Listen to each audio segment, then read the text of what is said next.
chung là có camera ở dưới này. Đấy nè. Áo đen, thằng này áo đen, quần đấy nhá, quần xanh. Áo đen quần trắng chứ. Quần xanh mà. Xanh. Đấy, áo đen này. Đấy, thấy chưa? Nó có nghìn mặt đâu. Đấy, cái này mà cua lên rất là dễ. Chua mặt biết ngay. Đấy, mày có như ngay mà. Đấy, mặt quần đùi xanh. Đó, nó vào xe máy đấy. Mồm nó không đi dọn cái gì cả.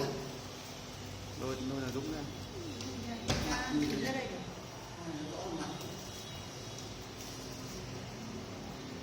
Giờ ngóng hưu chán Đó, rồi đó, đấy. nói nhà mình xem nó người ra. Giờ ngóng hưu chán ra đó, giờ đây khỏi tay. Quay ở đây này. Lùi lên đi chẳng đi. Đấy,